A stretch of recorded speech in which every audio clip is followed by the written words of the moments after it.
tal? ¿Qué tal? ¿Qué tal? ¿Qué tal, amigos de Tierra de Quimeras?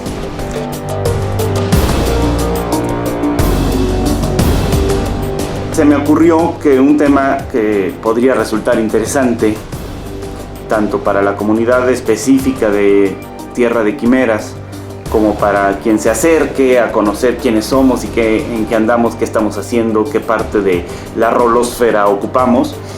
Se me ocurrió que podíamos platicar un poquito sobre algo que nos ha resultado muy útil a la comunidad, que es lo que llamamos la escala de poder.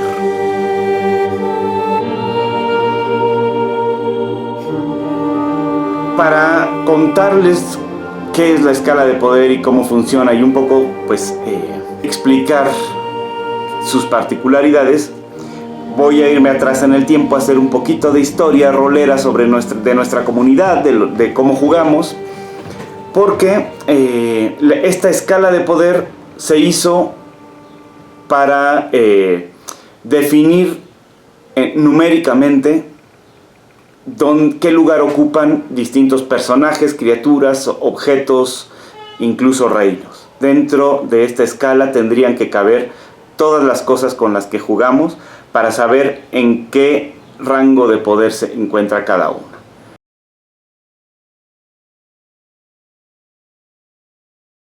El primer acuerdo que tuvimos como comunidad fue una frase que es muy útil, que es poder llama a poder.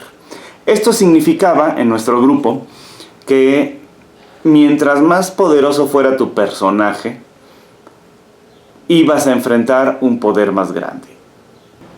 ¿Cómo funciona en términos roleros? Bueno, pues muy fácil. Yo les estoy marcando a un grupo de 5 niñas exploradoras que se pierden en el bosque y de pronto llega un jugador tarde con un personaje ya hecho de otra mesa que es un alienígena capaz de abducir gente, viene en una nave espacial y trae un rayo láser que desintegra, es capaz de desintegrar todo el bosque, tiene grandes mecanismos de geolocalización y entonces en un segundo puede no solo devolverlas a su casa sino llevarlas a un planeta cercano. Chin, parece que de un momento para otro hay un desbalance, lo cual es absolutamente cierto. La aventura del grupo de exploradoras perdidas en el bosque se acaba de ir al caño y esto es o ha sido muy frecuente en nuestra comunidad. La verdad es que ya dependiendo de las mesas hay quienes lo permiten más o menos, hay quienes ya ponen ciertos filtros para que esto no ocurra si llega un jugador con un personaje de otro lugar, pero todavía puede suceder. Y ahí es cuando dices, no, ¿sabes qué? Metiste a tu alienígena con una nave espacial, se activan todas las redes de seguridad de este mundo, las niñas exploradoras van a estar ahí, vamos a seguir jugando con ellas, pero de inmediato llegan los hombres de negro a controlar este suceso. Y los hombres de negro vienen realmente bien equipados para tu alienígena pedorro. Ok, poder llama a poder, así funcionaba, así todavía sigue funcionando, pero la verdad es que es una solución pobre en muchos sentidos, porque depende de la arbitrariedad y deja todo en manos del talento de improvisación del Dungeon Master.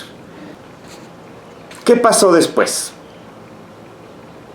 Bueno, como ya hemos comentado en otros videos que pueden consultar en la lista de este canal, nuestra comunidad se conforma de varias mesas de juego que narran historias simultáneamente y que comparten un universo narrativo. Todo lo que ocurre en cada mesa de juego es válido para las otras mesas de juego, es decir, se supone que todas estas cosas están ocurriendo simultáneamente en el mismo universo narrativo. Los personajes suelen ir y venir de distintas mesas, de unas mesas a otras. Yo como jugador puedo cambiar de Dungeon Master varias veces. El Dungeon Master pues me da equipo, consigo cosas, tengo hazañas en un lugar y de pronto ocurre que pues logro una hazaña en un mundo donde todo está lleno de magia, rebosante de viales, de artefactos mágicos, y de pronto en la mesa siguiente estoy jugando en un mundo de edad de piedra, con herramientas muy rudimentarias, y yo traigo pues una pistola de magia. Y el pobre Dungeon Master que quería marcar una aventura Robinson Crusoe empieza a echar chispas, ¿no? Y entonces siempre hubo fricciones por esto, que se resolvían pues porque somos personas más o menos sensatas y se pueden dialogar las cosas, y entonces, oye, no seas así, no te traigas esa cosa porque se echa a perder todo. Bueno, está bien, por hoy no la traigo y jugamos, y más o menos iban saliendo. O el máster decía, tráela y ahorita lo resuelvo. Estoy inspirado, van a ver qué cosa tan chingona les hago a partir de lo que me trajeron. Bueno, como esto pasaba todo el tiempo, en 2005, que se hizo el primer congreso de Tierra de Quimeras, el primer congreso de nuestra comunidad, presentamos, después de haber platicado entre algunos compañeros, yo fui el que se encargó como de desarrollar ya punto por punto la primera escala de poder, y a partir de entonces ha sido una herramienta que seguimos manejando. La escala de poder es una escala del 1 al 10. El chiste de esto es que del 1 al 10 podemos ubicar absolutamente todas las cosas del universo. Pensemos que el 1 es el poder mínimo, lo menos que va a un ser, una criatura, un objeto, un lugar a influir sobre su entorno. Y el 10 es lo absoluto, aquello que es inconmensurable, inmedible, inabarcable. El poder de lo que está en grado 10 es total, es la totalidad, de hecho. Están las cosas como el Dios omnipotente y omnisciente, creador de todas las cosas. Está allí el caos absoluto, está el abismo, la nada, está un agujero negro, si quieren, ¿no? Un lugar donde el horizonte de sucesos rompe con la realidad física de las cosas. En medio estarían todas las otras cosas. Fue una solución para interactuar entre creadores y jugadores realmente útil, porque a veces los frikis como nosotros pues tendemos a infantilizarnos, ¿verdad? Y a actuar como cuando éramos niños. No, es que mi mago es más poderoso que el tuyo y entonces tira rayos y mis rayos son más intensos y la espada que yo tengo es mucho más poderosa. Y además, no soy una persona, soy en realidad una entidad cósmica encarnada que... Bueno, nos infantilizamos y queremos competir a ver quién es más poderoso. Pero la verdad es que eso al juego de rol no le sirve de nada. Nada. O sea, está muy padre jugar a lo que sea, pero no sirve de nada para el rol querer ser más poderoso que tu compañero, que el Dungeon Master, que otro creador de mundos, hacer algo más cabrón que lo que hizo el otro. Y esto era muy común, sobre todo cuando éramos todavía unos adolescentes casi pubertos que estábamos empezando. Queríamos tener las cosas más fabulosas y más fabulosas que los otros. Eso generaba mucho desorden y también mucha rispidez. ¿De verdad cabe todo en una escala de 10 puntos? Bueno, es una convención, por supuesto. Como cualquier regla de juego, es un acuerdo que hay que aceptar y ver hasta dónde nos sirve y cómo funciona. Primero, ¿cuál es el criterio de poder? ¿Qué significa poder? ¿Cuándo alguien tiene o no poder sobre las cosas? Y lo que me ha parecido más sensato pensar, cómo afecta el entorno. Es decir, ya sea un individuo, una espada, por ejemplo, o un castillo, o incluso una situación completa, cómo ubicar en qué escala de poder se encuentra.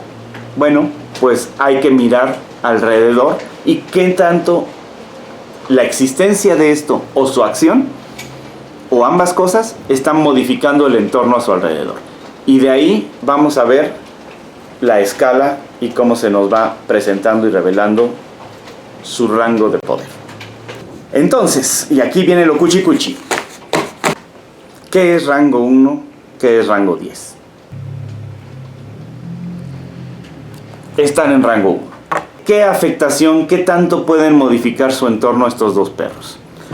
En principio muy poquito. Ya después, dentro de una historia, pudiera ser que su acción vaya más allá, pero me gustaría reservarme eso para una explicación posterior que tiene que ver específicamente con eso, con cómo una historia puede colocar algo de rango bajo en un lugar que parezca de rango alto.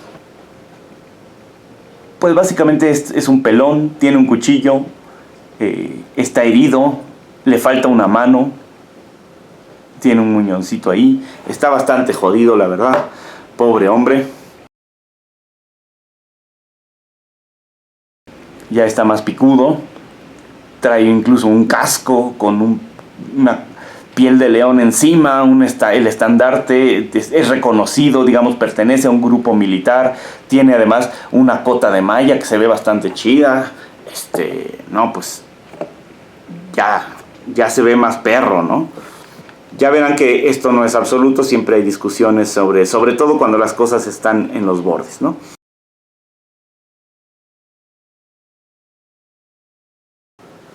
Miren nada más al centurión, ya tiene espada, tiene una coraza, su casco está más chingón, tiene una capa, oigan, una capa roja no cualquiera, y brazaletes, insignias, ¿no? Este centurión ya parece más, y sin duda es el jefe del estandartero, del que lleva el estandarte. O sea, aquí hay niveles. Tiene caballo, tiene espada, tiene escudo. Eso en la Edad Media ya era mucha lana. Yo sé que hoy en día ustedes los tienen en sus paredes de a montones, pero pues en aquella época tener esto era realmente un gran nivel social. Yo creo que este está un poquito por encima del centurión. No mucho, ¿eh? Quizás los dos estén en rango 3, solo que este a la baja y este a la alta. Podría ser, ¿no? Quizás. Pero entonces llega algo que rompe y no me deja la menor duda. El caballero negro. Este caballero negro ya tiene una armadura completa, una alabarda, un caballo más perro y un escudo más chingón. Y además un penacho. No, pues el caballero negro, mírenlo de cerca, por favor. Vean nada más ese yelmo. Está impresionante. Y además tiene cara de malo. Bueno, pues el caballero negro, yo digo, rango 4, ¿no? Es decir, llega este caballero a tu ciudad y es reconocido de inmediato. No puedes pasar por alto que llegó el caballero de rango 4. Y por supuesto, siempre hay alguien que dice, no, pero yo tengo un caballero más cabrón.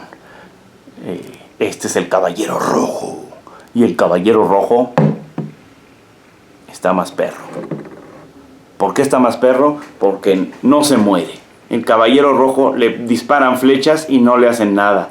Le cortan un brazo y se le regenera. Tiene algo mágico que lo protege. Y la presencia de este caballero rojo va a impactar a cualquier reino. Este solo caballero rojo va a poner a temblar las cosas alrededor. Ya en rango 5 estamos empezando a hablar de cosas sobrenaturales o de aquellas cosas todavía naturales, humanas, pero que son extraordinarias. Luego, por supuesto, existen diferencias y discusiones sobre si la magia o lo sobrenatural entran en el rango 5. Yo digo que lo sobrenatural incluso puede entrar en rango 1 y puede haber cosas sobrenaturales de rango 1. Entonces no pondría la frontera entre lo natural o lo sobrenatural, sino en el impacto que tiene alrededor. ¿Quién va a detener al caballero rojo? Pues necesitamos a Gandalf, ¿no? Rango 6, Gandalf el Gris. ¡Chachán! Ya estamos en el lado de lo que supera lo humano. La presencia de Gandalf en la Tierra Media realmente hizo una diferencia en la historia de la Tierra Media. Si no hubiera estado Gandalf, la historia completa de la Tierra Media sería distinta. Si el Imperio Romano está en rango 5, si el Imperio árabe de la Edad Media está en rango 5, este imperio que controla el mundo entero está en rango 6. El rango 6 ya son cosas que afectan al mundo, pasan aquí y todo el mundo se ve afectado por las consecuencias de esto. Quizás no necesariamente o no siempre tenga que tener un impacto a escala mundial, pero es capaz, digamos, algo que está en rango 6 es capaz de modificar las cosas del mundo. No significa que todo se vea sometido, pero sí es capaz. Ya no tengo muñequitos para el rango 7. El rango 7 viene a ser eso que podría afectarse ya a escalas planas, o sea, lo que afecte a la luna, ¿no? O sea, si yo hago algo aquí y la luna sale afectado, estamos hablando del rango 7. Estaríamos en rango 7 hablando de la economía de un sistema planetario, ¿no? O un enclave interplanar que está relacionado con otros mundos, ¿no? La interrelación de mundos y su comercio podríamos pensar que está en rango 7, a menos que ya sea un imperio galáctico y estemos hablando de un rango 8 en el que toda la galaxia está involucrada, ¿no? Ese es el nivel del rango 8. Cuando hablamos de rango 8, tenemos que pensar que son cosas que, por ejemplo, si fuera una criatura de rango 8 que aparece en el mundo, esa criatura tiene que romper el mundo donde aparece. Tiene que reconfigurar por completo el sitio que pisó, con su presencia y con su acción. Su presencia y su acción significa que las cosas van a quedar patas para arriba, no nomás mientras pasa, sino a partir de ese momento y en adelante. La aparición de esto cambió todo, lo cambió todo. Y el rango 9 es aquello que afecta a todo el universo, a todo un plano general. Estamos hablando de efectos que definen la fundación o destrucción de mundos enteros y de galaxias quizás. El rango 9 es donde tendríamos que poner a los grandes dioses de todas las mitologías.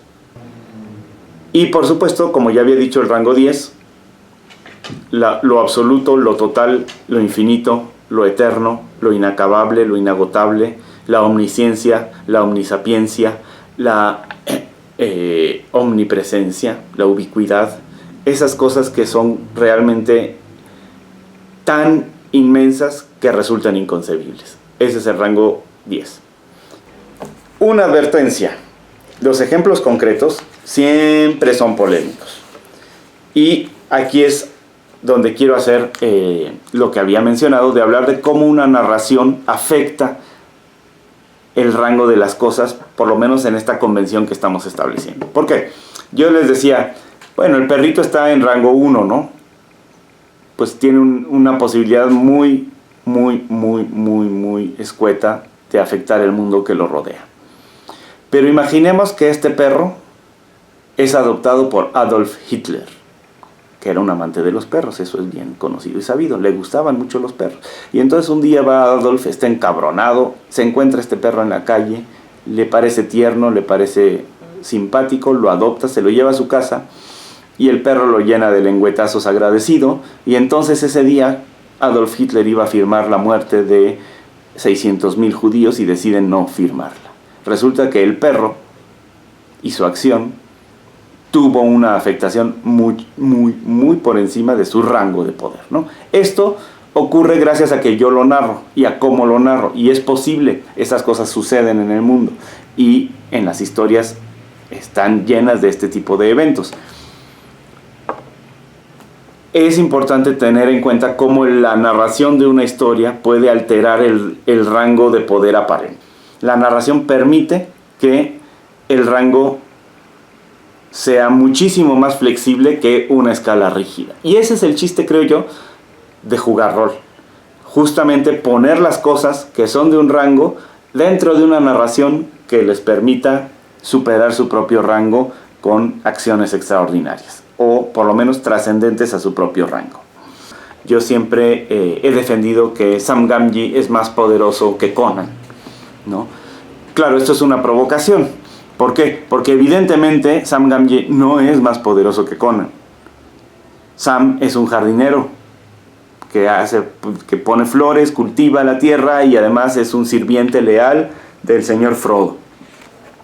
Y Conan es un rey, es un bárbaro, arrasa ejércitos, acaba con monstruos, su acción todo el tiempo está modificando las circunstancias alrededor de él. Sin embargo, Sam Gamgee, dentro de su historia, fue el elemento fundamental que salvó la historia de la Tierra Media de no ser arrasada por Sauron y el Anillo de Poder, ¿no? Entonces, ¿qué óvole? ¿Sam Gamgee no es más poderoso que Conan? La narración que construyó Tolkien lo hizo más poderoso que todas las historias que contó Conan. Por supuesto es polémico y me encantaría debatirlo con ustedes. Ahí están los comentarios si quieren echarle carne al asador. Ahí les va. Entonces, rango 1. Los animales. Como ese que ladró. Cerdos, lobos, águilas, serpientes, ratas, una colmena de abejas, todo eso estaría en rango 1. En el rango 2, Sam Gamgee, Sancho Panza, incluso tal vez Bilbo, ¿no? Que no hace gran cosa, Marty McFly de Volver al Futuro, ¿no? Don Quijote, bueno, Don Quijote es un señor, quizás podría llegar al rango 3, pero yo lo dejaría en el rango 2. Que sea un rango de poder bajo no significa que la profundidad de los alcances de las acciones de estos individuos no pueda ser muchísima, ¿no? Porque la profundidad no tiene nada que ver con el poder. En rango 3, pues yo ya pondría, por ejemplo, a John Long Silver y al Capitán Flint, ¿no? A estos piratas de las novelas de la Isla del Tesoro. También a Eowyn y a Éomer en El Señor de los Anillos. A Rick Deckard de Blade Runner.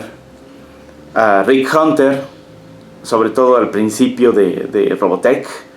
Rango 4, ya Indiana Jones.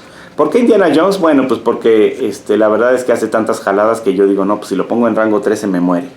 Para poder hacer lo que hizo tendría que estar en rango 4. Todo lo que hace es impresionante. Han Solo, pues el mismo actor, ¿verdad? Tenía que ser. Yo creo que Han Solo ya está en rango 4. Igual que probablemente Luke Skywalker al empezar, ¿no? Es un gran piloto, tiene muchísimo talento, pero no entiende nada de la vida. Olifante de los del Señor de los Anillos, yo los pondría en rango 4. Son unas cosas impresionantes. En rango 5, Batman. Hablábamos de lo extraordinario. Batman me parece un caso interesante como referencia, ¿no? Batman está en rango 5 porque es extraordinario en todo el tiempo, ¿no? Y él así, o sea, todo lo que hace lo hace en rango 5 siempre. Es decir, es un acróbata, es un detective, tiene una inteligencia de rango 5, pero además físicamente es un atleta de rango 5, es capaz de hacer las hazañas que nadie Comaneci, pero al mismo tiempo es capaz de tener la inteligencia detectivesca de Sherlock Holmes. En fin, es un caso donde todo lo humano extraordinario está concentrado en el Caballero de la Noche, ¿no? Es interesante porque podríamos incluso preguntarnos si está en rango 5 o al tener todas esas facultades extraordinarias todo el tiempo activas, no está ya en rango 6. Otra de tantas cosas a discutir, también depende de en cuál historia narrada por qué guionista, en el cómic o en las películas o en la pantalla, ¿no? ¿No? A lo mejor Batman en año 1 está en realidad en rango 4. ¿Quién más? Aragorn.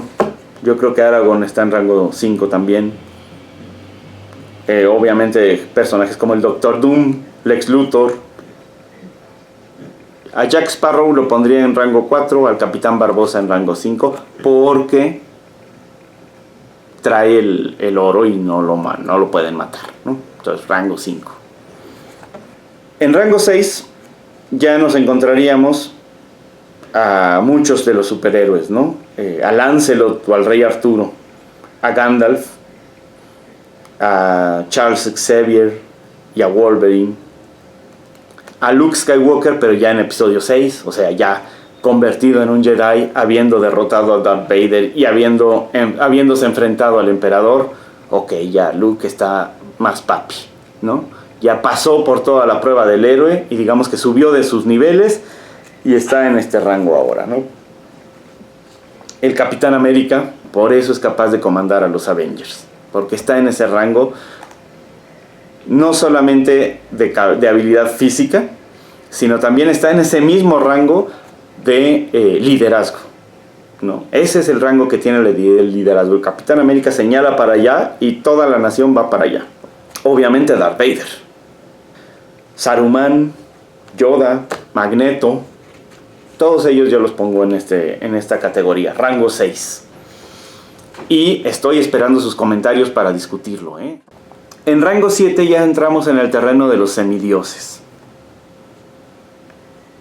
de los ángeles, de los demonios, de los santos. Realmente el rango 7 son ya los seres trascendentes en grandes sentidos, ¿no? Galadriel, Thanos, Superman, Palpatine, ¿no? Superman, pues, oye, pues este tipo es realmente invencible, rango 7, ¿sí? Yo por supuesto incluiría a Luke Skywalker en episodio 8, pero como este tema también es altamente polémico porque hay gente que ni siquiera lo considera dentro del canon, gente de esta misma comunidad que no lo considera dentro del canon. Rango 8, ya estamos hablando de los grandes dioses, bueno, de dioses de tamaño importante, de los dragones primigenios de alguna mitología. Estamos hablando de Sauron, de Dark Phoenix, de Galactus. En rango 9 ya están los dioses mayores, los grandes dioses del mundo, los Valar en la Tierra Media, ¿sí? Cronos, Zeus en toda su potencia, obviamente Melkor y Ungoliant en la Tierra Media, Satanás, el paraíso y el infierno, Ámbar en los 9 príncipes de Ámbar, el viaje en el tiempo, yo lo colocaría, la posibilidad de viajar en el tiempo, rango 9. ¿Por qué? Por el cagadero que puedes armar viajando en el tiempo. El guantelete del infinito, el santo grial, hablando de objetos, ¿no? Y pues en rango 10 ya si tenemos que pensar en entidades, pues tiene que ser el dios de todas las cosas, que es al mismo tiempo todas las cosas. Yo creo que el 10 incluso ya está más allá de la voluntad de hacer cosas, solamente es existencia pura o inexistencia pura. Bueno, esta es la descripción de la escala.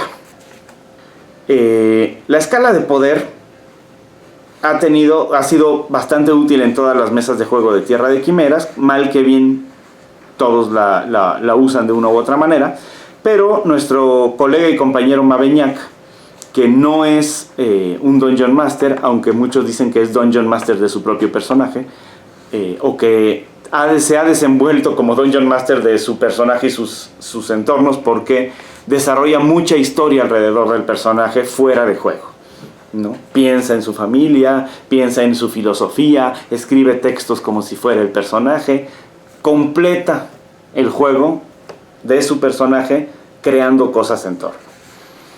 Y él, Maveñac, junto con Rodrigo Martínez, se pusieron a pensar, porque claro, Maveñac, este personaje del que les hablo, Molei, jugó muchísimo en la época más intensa de juegos de rol y se volvió un personaje muy poderoso. Y siempre estaba rompiendo un poco los parámetros de poder de los jugadores. Por todas las cosas que obtenía, por todas las hazañas que lograba, porque seguía acumulando niveles y niveles y experiencia. Y entonces, él mismo, junto con un amigo, desarrollaron una serie de factores interesantes dentro de la escala de poder que les acabo de platicar. Empezaron a subdividir la escala. Entonces, de pronto,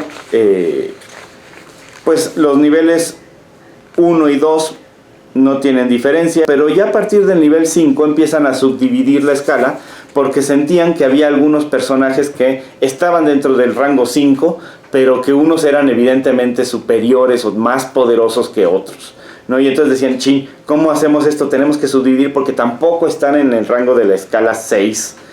Primero, hicieron 2 divisiones en la escala 5, 5A y 5B. 5A y 5B parecía suficiente, pero en realidad dijeron, no, es que todavía no es bastante, no basta con dividir en 2, todavía tenemos que pensar en más divisiones.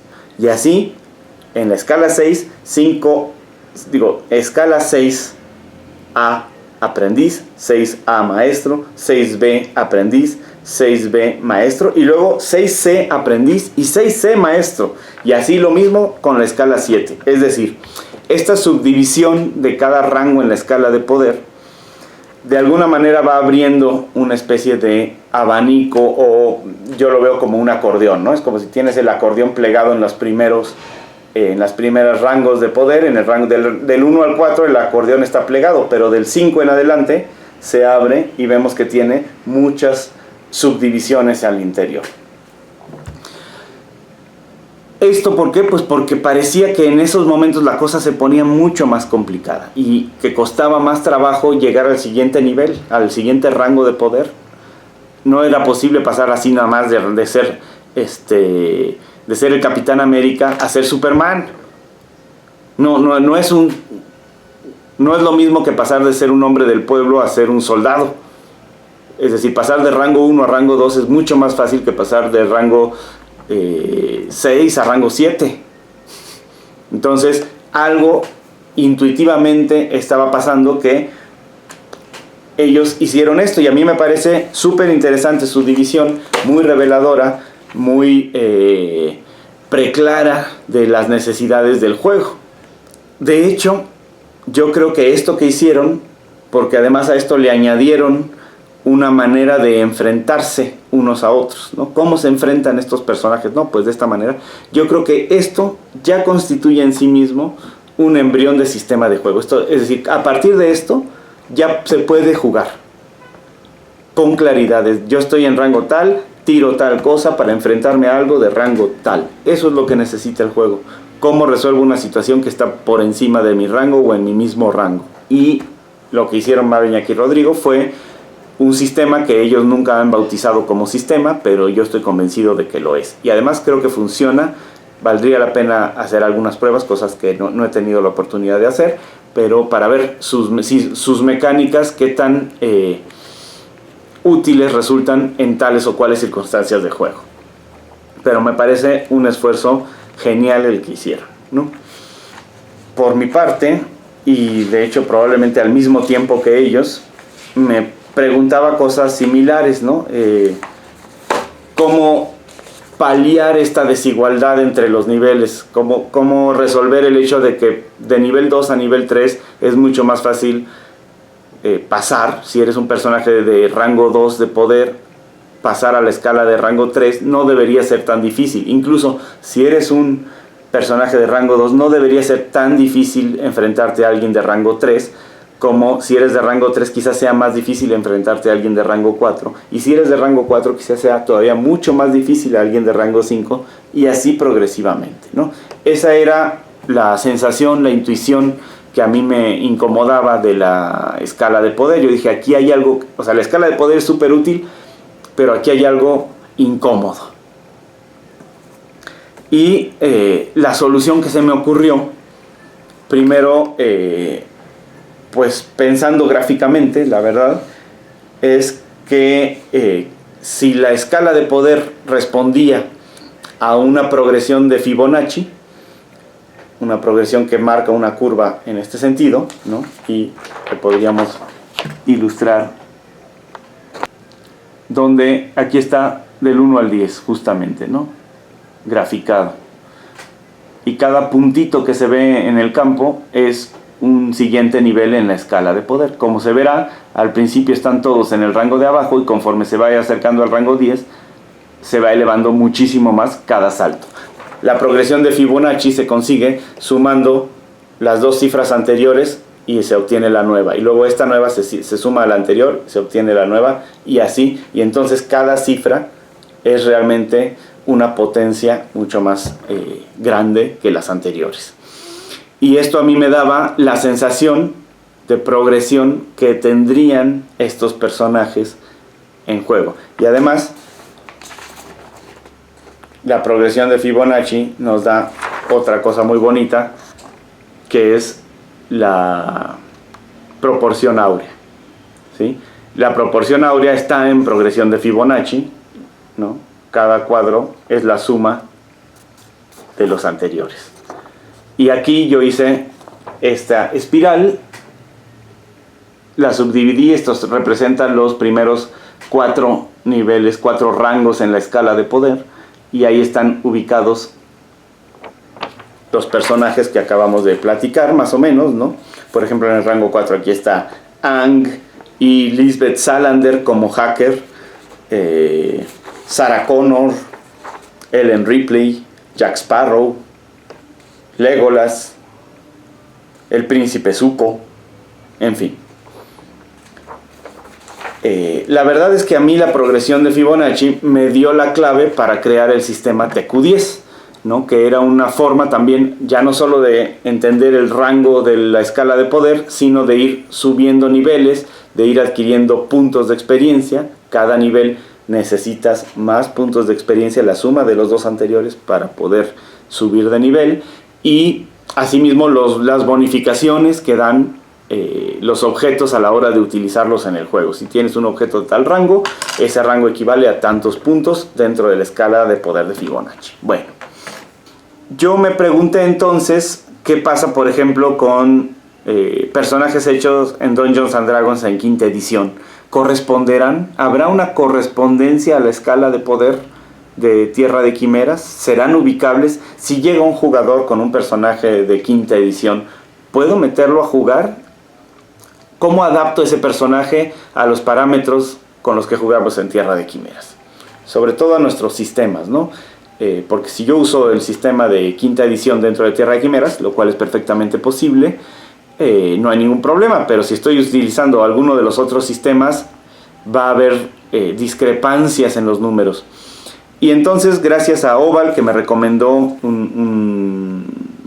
unos artículos específicos sobre cómo funciona en quinta edición los poderes, lo que llaman los Tiers of Play, ¿no? Los niveles de juego, donde en D&D quinta edición ubican el rango en el que se desarrollan las aventuras. Por ejemplo, en el primer tier están los niveles 1 al 4, que es aquello que responde a los héroes locales. Y curiosamente, haciendo la división, me encontré que cuadraba bastante bien con lo que habíamos trabajado, ¿no? Hice entonces esta otra tablita. Esta tabla comparativa, digamos, tiene la primera columna es la escala de poder, nuestro rango de poder de Tierra de Quimeras. Luego, cómo corresponde a los niveles de personaje en el sistema TQ10, en el sistema TQ7, que es el que usamos más ampliamente y quizás uno de los más difundidos en la comunidad. Los niveles en el sistema TQ12, que es el que estoy terminando de desarrollar a continuación. Los niveles de la escala de poder que hizo Mavignac con Rodrigo. Los niveles de TQ1000, que es el sistema que desarrolló Emiliano, con una escala no del 1 al 10, sino del 1 al 1000, dividida por cientos. Y los niveles de Dungeons and Dragons quinta edición. Y la verdad es que la correspondencia es bastante amigable en muchos sentidos, ¿no? Por ejemplo, si pensamos en Dungeons and Dragons, el primer tier estaría de los niveles 1 al 4, y que comprenderían dentro de nuestra escala de poder los rangos 1 y 2. Es decir, los niveles 1, 2, 3 y 4 de Dungeons and Dragons son las escalas de rangos de poder 1 y 2 dentro de Tierra de Quimeras. En TQ10, la verdad es que los personajes empiezan casi todos en rango 3, o sea, el primer nivel ya tienes un rango 3, aunque puede variarse según la repartición de puntos que se haga y sus propias especificaciones para eso. En TQ7 coincide exactamente con los niveles 1 al 3, o sea, son casi los personajes del 1 al 3 de nivel en TQ7 coinciden con los personajes 1 a 4 de Dungeons and Dragons, casi sin ningún problema. En TQ12 tendríamos a los personajes de nivel 1 y 2. Y aquí viene quizás la discrepancia más grande, que sería con TQ1000, porque los personajes de nivel 1 al 30 estarían todavía dentro de esta escala según la repartición de puntos de TQ1000. En la escala de Mavignac estamos hablando de los rangos 1 y 2 normal, ¿no? Son los mismos rangos 1 y 2 de los que hablábamos al principio.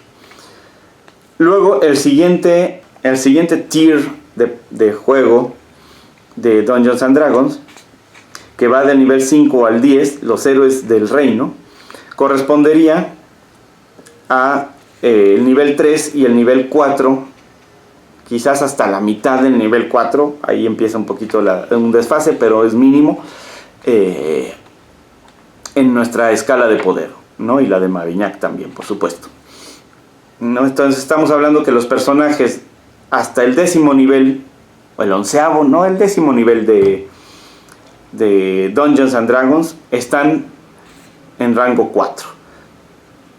Esto correspondería en TQ10 a los personajes de 7º y 8º nivel. Los de personajes de 8º nivel serían ya el límite del rango 4.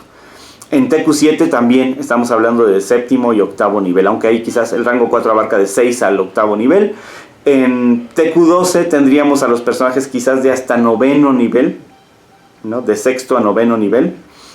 Y otra vez la discrepancia con TQ1000 ya serían los personajes, en este caso, de 61 a 90, ¿no? Es decir, ya estamos hablando de personajes de muchísimos niveles. El siguiente, el tercer tier de juego de Dungeons and Dragons, abarca del 11º al 17, al nivel 17º, y eso correspondería al rango 5 y una mordidita al rango 6 en nuestros sistemas, ¿no? En el caso de TQ10 estamos hablando que el nivel 17 correspondería en TQ10 al nivel 12 más o menos de personaje, o en TQ7 a los niveles 9, 10 y 11. Como verán, está todavía bastante parejo. Ya en TQ12, propuesta todavía por venir, estaríamos con personajes de rango 14 o 15, ¿no? Es decir, no hay tanta disonancia entre unos y otros. En TQ1000 estaríamos hablando de personajes con nivel 91 a 120, a 121, 122 por ahí, ¿no? Y luego finalmente el cuarto tier de juego de Dungeons and Dragons, estábamos pensando en personajes del nivel 18, 20, ¿no? Es decir, ya la última colita de los niveles más bestiales en Dungeons and Dragons corresponden al rango 6 de la escala de poder de Tierra de Quimeras. Supongo que el mismo Dungeons and Dragons tiene mecanismos, yo no los conozco muy bien, no soy un experto en esto, pero que tiene mecanismos para jugar a poderes más bestiales. Probablemente en ediciones como 3.5 haya reglas mucho más específicas para los niveles altos. Aquí nos hemos detenido un poco en la subdivisión de niveles en el rango 7, es decir, en lo semidivino y en estas criaturas sobrenaturales. Digamos que tenemos sistema probado, va calado, va garantizado hasta para marcarle a Superman, y que Superman sepa en dónde se ubica con respecto a los dragones de nuestro universo y qué posibilidades tiene de apretarle el cuello al dragón y asfixiarlo. O bueno, no asfixiarlo, porque Superman es bueno y no lo mataría. Creo que esta herramienta, la herramienta de la escala de poder, con el desarrollo que ha hecho Mavignac, con el desarrollo que hice yo, con la aceptación que ha tenido y un poco apegándome a que ha sido una herramienta útil para las mesas de juego, yo creo que podemos encontrar una bisagra fundamental para seguir manteniendo a esta comunidad conectada a través de reglas cada vez más claras. Y lo único que necesitamos para que estas reglas sean vigentes es que se acepten por la comunidad.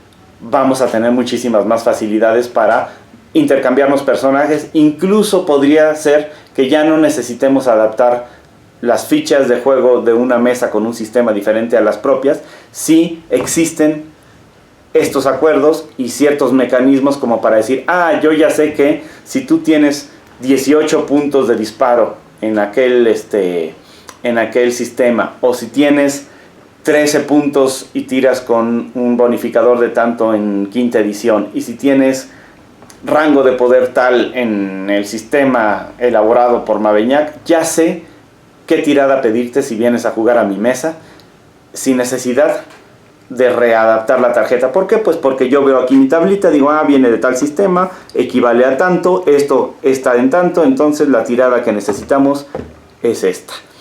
Y mal que bien se respetarán los parámetros de poder y de alcance que tienen los personajes de diferentes sistemas dentro de otros sistemas. Para mí, lograr esto sería un sueño hecho realidad, porque nos daría muchísima vitalidad al interior de la comunidad y limaría muchísimas asperezas. Así es que bueno, es una propuesta, pero también quería hacer la exposición completa para que sepan de dónde viene.